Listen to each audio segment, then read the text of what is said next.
Hello friend, welcome to my channel Social Share Education. In this video, I will write an autobiography of a school uniform. I am a shield for some and a matter of distress for others.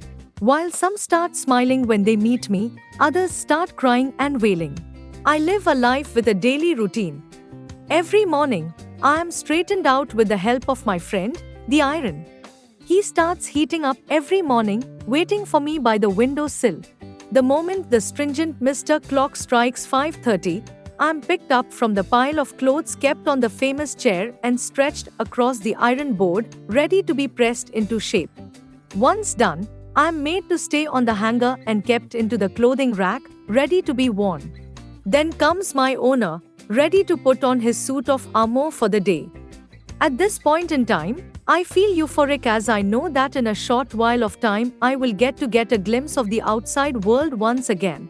He takes me apart and puts me on piece by piece from top to bottom. As he eats his breakfast, I hold my breath and watch with fear. Fear of being stained, fear of being scrubbed and then being thrown away to help clean and wash the house. What a nightmare that would be. I heave a sigh of relief as he manages to finish his huge meal of milk and cornflakes without once dropping anything on me. A sense of victory and happiness engulfs me as I realize how well I helped to mold this child into a man. Finally, as the time approaches, we step out of the house waiting for the gigantic school bus to arrive. And within the span of a few minutes, it zooms into the side lane by our house. As we step in, I greet my fellow passengers, skirt, shirt, tie, and socks. While some stay up to chat with others, some others doze off into a deep sleep, waking up every time the bus jolts into consciousness. Finally, after a long time, we reached our destination, the fearful institution known as school. Here, every morning, we are observed under strict regulation to check whether we are straightened enough and pressed into perfection. Most days, I am. But one day, my collar was not scrubbed well enough and that led to my owner getting a huge round of scolding. He came home crying later that evening, asking why was I not made white enough.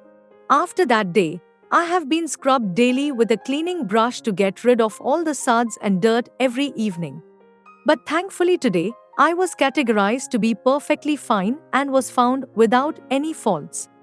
I beamed with pride as I noticed some other acquaintances being reprimanded for not showing up to school in a presentable format. As the day goes on, I progressively get dirtier and spoiled. He drops some of his friend's Maggie onto my shirt and spills some water on me when trying to drink out of his bottle during maths class. I sigh and watch helplessly as he goes about the rest of his day.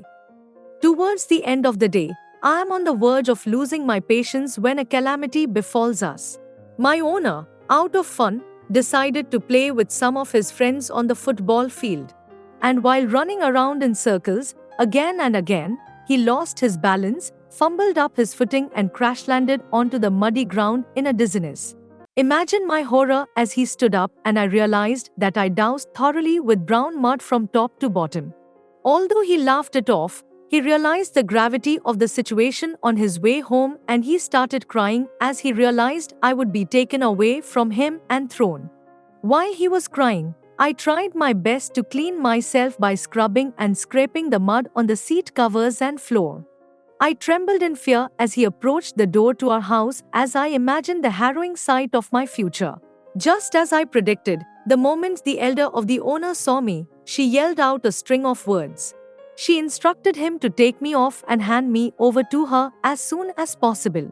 Throughout the time he took to get out of me, I kept imagining my afterlife and counting the good and bad deeds I had done in life.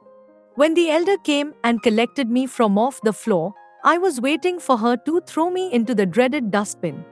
But to my surprise, she cleaned me out, washed me in the washing machine's gut and then proceeded to drop me off at the charity bin, far away from the ones I had started to think of as my family. After a few days, I am picked out of the bin and I am packed inside a box with some other strangers. I am surrounded by darkness and other clothes inside a box and we seem to be moving to someplace.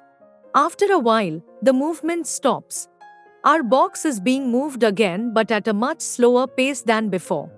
And then after a while, the cover finally opens and I am being pulled out of the box and moved between different people. I feel like no one wants me as I get shifted from one pair of hands to another. There are people fighting for socks and hats, but no one wears a mud-stained white shirt.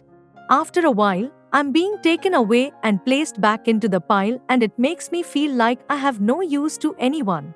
Then, after a very long time, some small hands picked me up from the pile. I am worn, but I seem to be too big for the new owner. However, the tiny hands do not open my buttons anymore and just hold on to me while running away.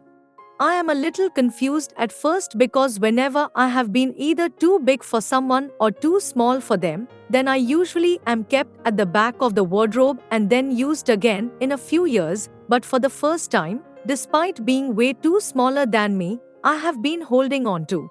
And that makes me feel special.